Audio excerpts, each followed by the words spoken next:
Hola amigos, ¿cómo están? Buenas noches. El día de hoy estamos a día 21 de junio del año 2020. Miren, esta clase es interactiva y es muy breve, pero yo creo que va a ser de mucha utilidad para los abogados que me están viendo. Muchas veces mis alumnos y gente en redes sociales es una pregunta frecuente. ¿Dónde se encuentra la jurisprudencia a que hace referencia la contradicción de tesis 293 diagonal 2011? Ya que sabemos que dicha jurisprudencia de la Corte Interamericana de Derechos Humanos resulta obligatoria, tiene efectos de obligatoriedad frente al Estado mexicano, aun cuando no haya sido parte. Entonces me preguntan muchas veces dónde está esa jurisprudencia o si existe como en México un sistema de integración de jurisprudencia. La respuesta es que no existe tal sistema, no existe tal cosa de compilación de jurisprudencia como lo tenemos en México, pero el día de hoy les traigo yo aquí una clase interactiva donde les voy a enseñar a buscar por medio de la Suprema Corte jurisprudencia y criterios interesantes para sus casos en concreto inclusive. Entonces vamos a ver, bienvenidos, suscríbanse al canal, denle like y compartan este video que yo creo que podemos ir a la página de la Suprema Corte de Justicia de la Nación. Vamos a entrar al home y nos vamos a ir a la parte de la esquina inferior derecha. Mencioné la fecha al principio porque bueno, las páginas cambian, entonces esto puede irse modificando con el tiempo. Nos vamos a ir al apartado que dice Derechos Humanos. Y esa página nos va a dirigir a otra sección que establece, vamos a ver aquí en lo que entra, un sistema de una sección puramente de derechos humanos de la Suprema Corte de Justicia. Y una vez ahí, o entrar directamente al link, pero les quiero enseñar desde el principio cómo se entra, nos vamos a ir aquí a donde dice buscadores jurídicos y nos va a redireccionar a otro apartado, el cual es de esta manera. Entonces ustedes van a encontrar aquí buscadores jurídicos en legislación nacional, tratados internacionales, si quisiéramos buscar tal cosa, pero sin embargo va a haber un apartado especial aquí que dice buscador jurídico de derechos humanos y nos va a sacar de la página para entrar desde el principio cómo opera. Y aquí el universo se va a dividir en dos. Esto es buscador jurídico de derechos humanos de la Suprema Corte de Justicia. Entonces miren, tenemos por una parte el sistema interamericano y del otro lado tenemos el sistema universal. Aquí encontraríamos Corte Europea, etcétera, en fin, una serie de instancias, pero de este lado tenemos el sistema interamericano. Me voy a meter a ese para hacer algunos ejemplos y que ustedes puedan ver y dónde buscar. Nos va a dirigir a un buscador en donde tiene varios criterios de búsqueda. Ustedes pueden buscar aquí por palabra, por ejemplo, pueden buscar inclusive con diversos criterios, por ejemplo, artículos de la convención. Si diéramos clic aquí, nos va a dirigir. Del lado izquierdo vamos a ver cómo va a aparecer un panel con diversos artículos. Obviamente todo esto está actualizado, es un sistema novedoso que ha implementado nuestro Tribunal Constitucional. Miren, por ejemplo, aquí ya tenemos los artículos de la convención. Pero, por ejemplo, si quisiéramos buscar casos, nos iríamos a casos contenciosos y iríamos, por decir, a orden alfabético para buscar algún caso que nos interese. Yo el día de hoy elegí el caso de Jorge Castañeda Gutmann contra México. Aquel caso, mientras en lo que carga, recuerdan que en algún momento, en el año 2007, si no me falla la memoria, Jorge Castañeda demandó al Estado mexicano por querer ser candidato independiente a unas elecciones y el entonces IFE le negó el apoyo y no le dio apoyo por medio de ningún partido político, ya que quería ser un candidato independiente.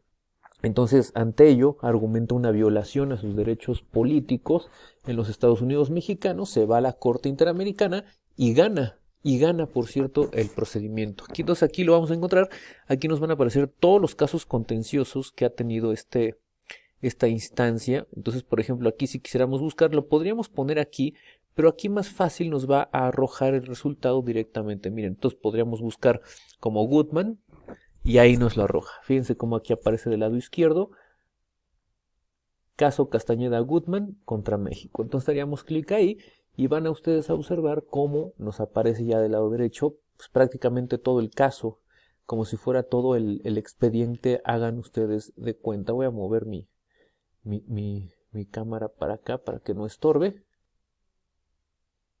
Ahí la tenemos. Entonces miren, fíjense ustedes muy bien. Caso Castañeda, año 2008. Y aquí tenemos varios documentos. Tenemos ficha técnica, tenemos todo este tipo de... Vamos a irnos, por ejemplo, aquí. Aquí tengo adicionalmente un documento que les puedo dejar también un enlace en la descripción para que lo puedan mirar, en donde son las sentencias condenatorias al Estado mexicano por la Corte Interamericana de Derechos Humanos. Este es un artículo del 2011, entonces puede estar un poco desactualizado. ¿Por qué lo tengo? Miren, recuerden lo que les comenté en algún momento, que del 2008 al 2010 México fue condenado 6 veces por la Corte Interamericana de Derechos Humanos, nada más en ese lapso, de los cuales 4 casos de los 6 fueron por temas de control de convencionalidad y los otros 2 fueron casos distintos, pero hubo una condena importante al Estado mexicano y por eso tengo aquí este documento que yo creo que es muy importante y muy interesante. Miren, por ejemplo, aquí establece caso Jorge Castañeda, caso González y otras, el tema del campo algodonero.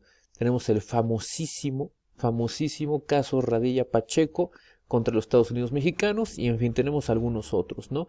Y aquí en la página 6 yo tengo ya localizado el caso de Castañeda Goodman contra el Estado mexicano. Y aquí está esta monografía muy breve, muy explicativa, da toda la exposición de qué fue lo que ocurrió en aquella época. Aquí está, tuvo un alto impacto y la sentencia se publicó en el Diario Oficial de la Federación el 2 de enero de 2009.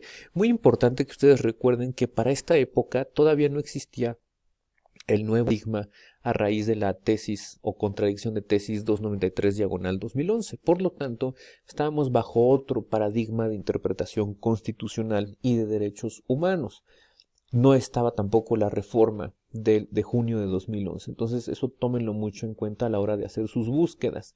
Entonces, tenemos aquí, por ejemplo, vamos a buscar aquí, vamos a dar en ficha técnica, por ejemplo, nos va a descargar un PDF en donde vamos a encontrar algunos detalles precisamente técnicos y precisos respecto de lo que estamos buscando. Vamos a ver qué nos arroja aquí. Aquí tenemos las realidades del caso. Voy a tratar de maximizar un poco la pantalla para que se pueda apreciar correctamente. Vamos a ver. Aquí las partes, miren, por ejemplo, en este caso fueron representantes del señor Jorge Castañeda, Fabián Aguinaco, un abogado famoso, reconocido, el licenciado Aguilar Sincer, miren, aquí estaba representando, estado demandado, es México, los Estados Unidos mexicanos, ¿verdad?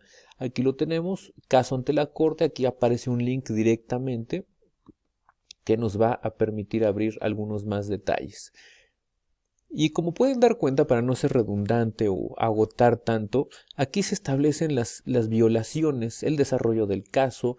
Todo esto, créanme que es oro molido para los abogados, ya que a encontrar criterios interpretativos de la Corte Interamericana de Derechos Humanos y desarrolla todo el historial, todo lo que tiene que ver con el caso, y es muy importante porque los abogados en México ya deben de empezar a leer, o vamos, ya debieron de haber empezado a leer sentencias para poder ser mejores abogados. Y miren, por ejemplo, aquí lo que yo acabo de hacer es darle al documento y nos va a arrojar precisamente la famosa sentencia. Esto, señores, es lo que se conoce como la jurisprudencia.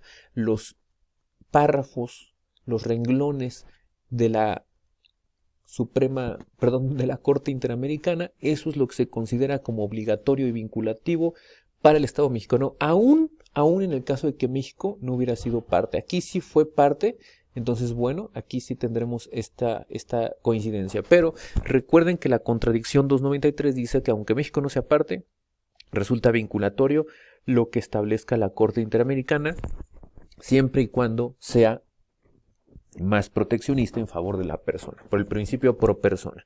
Entonces aquí miren, por ejemplo, tenemos a los jueces que estaban en la corte en ese momento. Fíjense, por ejemplo, estaba el licenciado Klaus von Bobeser, un abogado dedicado al arbitraje que es bien conocido, y aquí tenemos algunos otros de distintas nacionalidades. Entonces miren, por ejemplo, aquí está toda la sentencia. Aquí ustedes ya la podrían ver con más tranquilidad, con más calma, cómo se desarrolla y cómo condena la Corte al Estado mexicano. Y aquí de este lado está la sentencia ya en un documento PDF donde pueden buscar palabra clave, por ejemplo. Entonces, por ejemplo, aquí, para efectos prácticos, si yo quisiera buscar el Instituto Federal Electoral, me van a buscar todas las referencias al IFE, ya que fue el que negó la posibilidad de que Jorge Castañeda participara en las elecciones. Es el órgano constitucional. Bueno, en ese entonces también era el órgano constitucionalmente autónomo, pero ya evidentemente existía un tribunal que dirimía las controversias en materia electoral, lo que fue antes el TRIFE y lo que fue después el Tribunal Electoral del Poder Judicial de la Federación. Aquella época estaba todavía vigente el COFIPE. Entonces miren, bueno, no voy a ser tan redundante ni ahondar tanto, pero quiero dejar es que es una gran herramienta esto que nos establece la Corte, y también si diéramos clic aquí en este sistema universal, nos va a arrojar algunos elementos interesantes, ya no del sistema interamericano, sino ahora del sistema universal. Y podemos hacer lo mismo exactamente.